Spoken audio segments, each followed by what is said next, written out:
Bienvenido a tu siguiente clase de biología. Hoy hablaremos de la meiosis, importancia en la evolución y fase de la meiosis. Quien te habla, Mr. Alexander Colina. Esta es una imagen al microscopio electrónico de barrido de espermatozoides humanos tratando de entrar en la célula que se convertirá en cigoto o célula huevo, la que le dará vida al nuevo bebé.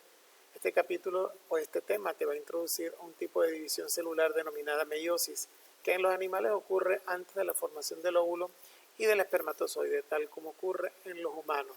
Y qué curioso que cada una de estas células de las que se van a generar tras la meiosis van a producir a los espermatozoides, que son las células que tienen el flagelo aquí en la microfotografía, y al óvulo, que es la célula en donde ellos, pues uno de ellos debe entrar para que ocurra la fecundación. El objetivo será explicar el proceso de meiosis destacando las características de sus fases y analizando la importancia del proceso dentro de la evolución. Hay algunos conceptos claves aquí que básicamente nos vamos a dividir para entender el proceso. La meiosis es un tipo de división celular. Se produce en células que tienen la mitad de cromosomas que la célula parental. En animales, la meiosis está involucrada en la formación de óvulos y espermatozoides.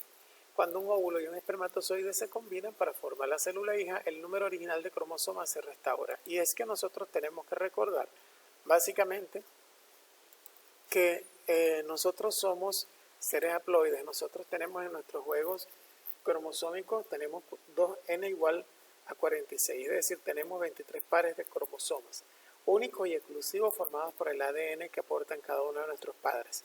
Nuestras células y nosotros mismos estamos constituidos por células diploides. Pero hay un momento en la vida de nosotros en que no somos seres diploides. ¿Por qué? Claro que por supuesto hablamos ya de un ser formado, ¿no? Antes de nosotros llegar a ser lo que somos, primero fuimos una célula que fue formada por dos. Una que viene de papá y una que viene de mamá. Cada una de estas células trae 23 cromosomas. En ese momento la célula es haploide, pero cuando estas dos células se unen, se juntan estos dos sistemas para formar el huevo cigoto a partir del cual se va a generar el bebé, se completa el juego de cromosomas y vuelve a tener 46. De esa manera se perpetúa en la especie humana. La meiosis es el proceso que produce a estas células que darán paso al espermatozoide y al óvulo. Las que darán paso al espermatozoide y al óvulo. ¿Por qué? El proceso de formación de óvulos y espermatozoides tiene otro nombre, se llama gametogénesis, y lo veremos luego. Cada célula producida en la meiosis recibe una combinación diferente de cromosomas debido a la localización de los genes en los cromosomas. Cada célula generada por meiosis recibe una combinación diferente de genes. La meiosis da lugar a una descendencia que es genéticamente diferente entre sí y de los padres, porque por supuesto tiene combinaciones cromosómicas. La hipótesis principal para explicar la meiosis es que una descendencia genéticamente variable tiene más probabilidades de prosperar ante cambios ambientales. Precisamente la meiosis y el proceso previo en la replicación del ADN y en el tema de que se combinan estos cromosomas, precisamente se explica desde el punto de vista de la adaptación y la evolución natural, en el que lo que se establece es que esto ocurre para garantizar la variabilidad genética y la posibilidad de cambios ante situaciones que pongan en riesgo la vida o la perpetuación de una determinada especie, como ha ocurrido en algunos animales que han evolucionado y se han adaptado para poder vivir en ambientes donde ellos quizás no vivían o donde no conseguían sus alimentos. Parece mentira, pero esta adaptación también tiene que ver con nuestra genética y es por eso que en humanos y animales y hasta en plantas esto se verifica.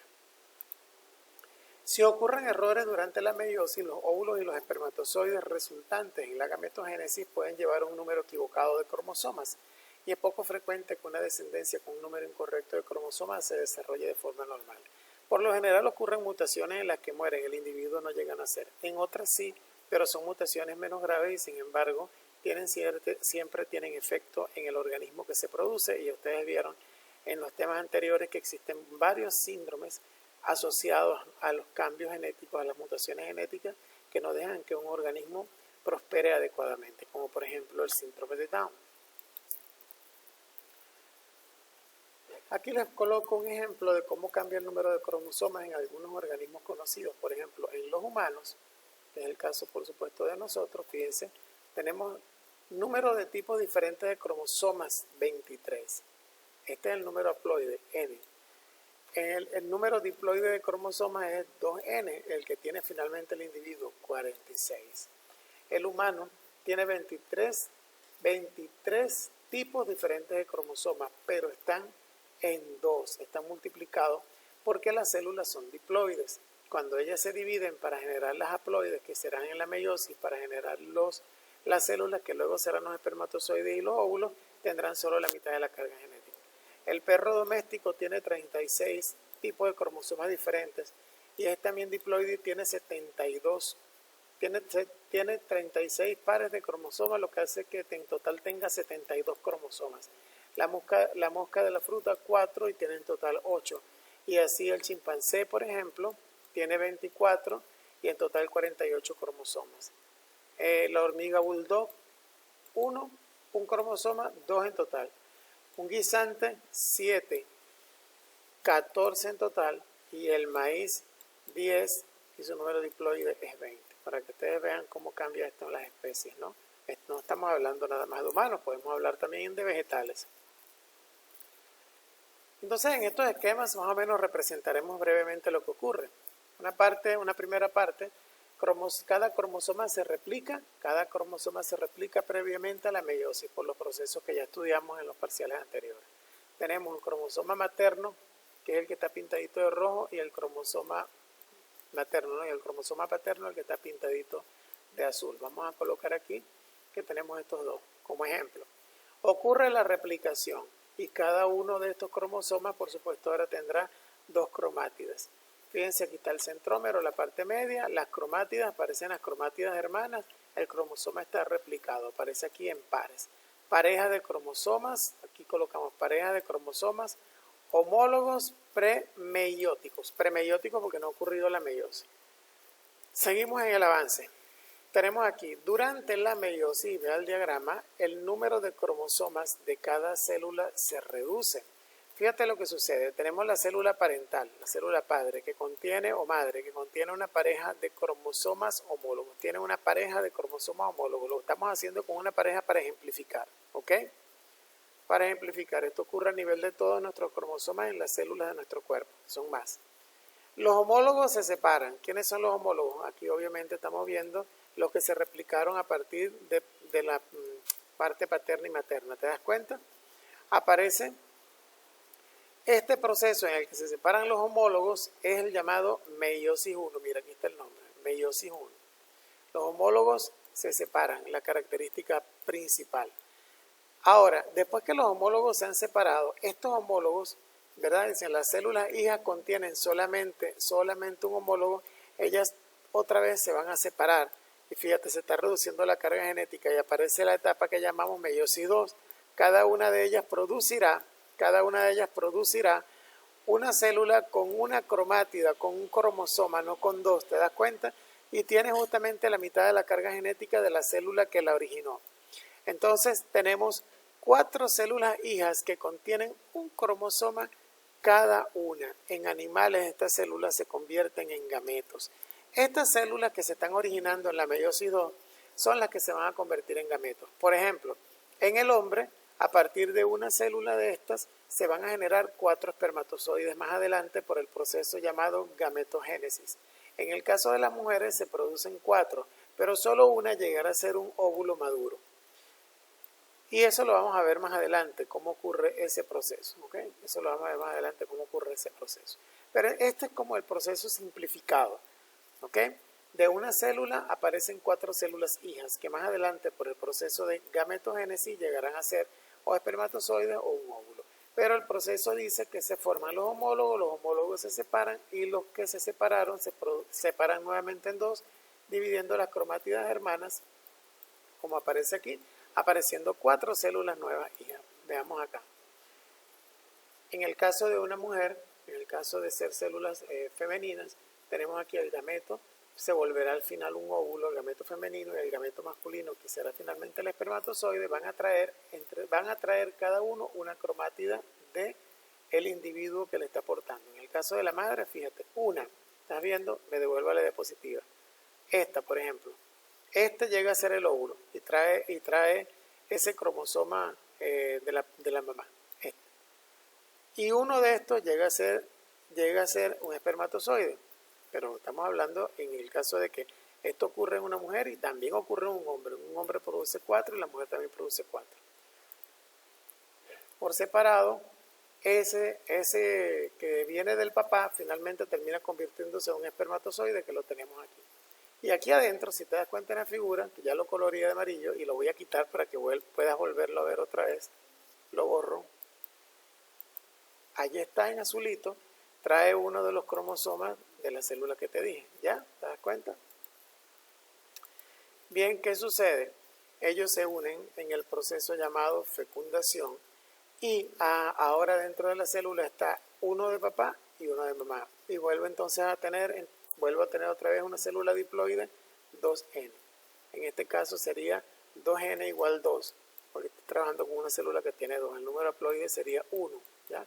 1, y el número diploide sería 2N2. En el caso de los humanos estamos hablando que tendríamos 46 de estos aquí adentro y una célula de mamá y un espermatozoide de papá tendría 23 juntos 46. Si no ocurre ninguna mutación, eso es lo que tiene que pasar. Al igual que en el humano y en los animales, esto es lo que induce a lo siguiente. Por ejemplo, en el perro, aquí los cambios diploidíos durante el ciclo de vida de un perro. Este tipo de ciclo de vida se llama diploide dominante, porque el organismo es diploide durante la mayoría de su ciclo de vida. Fíjense, el adulto diploide, como nosotros, 2N, en el caso del perro ya dijimos que eran 72, en el caso del humano dijimos que eran 46. El humano o el perro va a producir por meiosis sus células, ¿verdad? Va a tener 4. Si es un perro macho, por ejemplo, tiene 4 y las 4 se van a volver espermatozoides por el proceso de gametogénesis. Mientras, cuando ya se convierten en espermatozoides, mientras ese espermatozoide no consigue un óvulo para fecundar, es haploide. Lo mismo, si son óvulos, como lo representaron aquí en esta figura, estos 4 van a llegar a ser un único óvulo que llega aquí, fíjate, o sea que estamos hablando de que esta es una perrita, ¿no? Estamos una perrita. Este es su óvulo y llega el espermatozoide que aporta un perrito macho por allí y cuando se unen en el proceso de fecundación, después que ya se unen, que está representado en este punto donde convergen esta flecha roja y azul, ya otra vez vuelve a ser diploide desde el momento de su fecundación. Se forma el huevo cigoto que le dará origen al bebé y ese bebé por sucesivas mitosis en el desarrollo embrionario, esta célula se irá transformando y transformando y transformando hasta que llegue a ser un bebé y luego un adulto diploide. Lo mismo ocurre con nosotros los humanos. Entonces, previo a la meiosis, los cromosomas se replican formando cromátidas hermanas, membrana nuclear, la cromatina, en el caso como de los humanos hay bastante, ¿no? Aquí aparecen los microtúbulos, fíjense. Interfase. Los cromosomas se replican en una célula parental en estado no condensado. Aparece la primera fase, meiosis 1. Los cromosomas homólogos se separan y aparecen aquí tétradas, es decir, 4 cromátidas procedentes de cromosomas homólogos, 1, 2, 3, 4. Cromátidas no hermanas. El uso mitótico empieza a formarse. Aparece la profase 1 temprana. Los cromosomas se condensan, la membrana nuclear se rompe, el uso mitótico se forma. Luego aparece la profase 1 tardía, que es el sobrecruzamiento de las cromátidas no hermanas. Fíjense, comienzan a tocarse las cromátidas no hermanas. Aquí es donde se garantiza la variabilidad genética. Se tocan y se intercambian, mira, intercambian genes. Te das cuenta que en esta figura las cromátidas tienen 2 colores, rojo, azul, y lo hacen en cantidades precisas.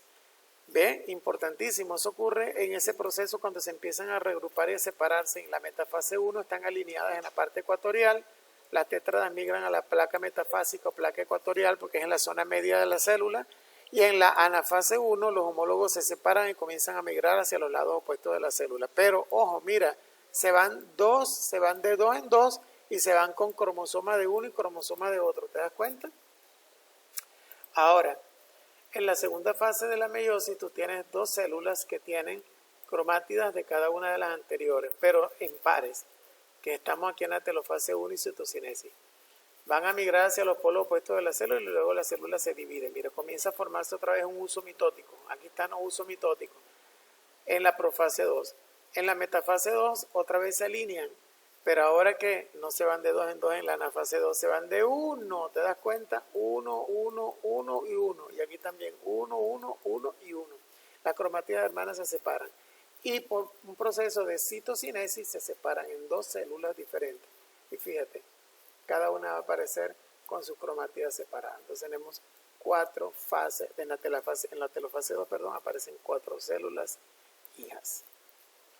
¿Cuál es la diferencia entonces entre mitosis y meiosis? Característica: el número de divisiones celulares. En la mitosis 1, en la meiosis 2. Cromosomas en células hijas comparado con la célula parental. En la mitosis permanece igual y en la meiosis se reduce a la mitad. Sinapsis de homólogos.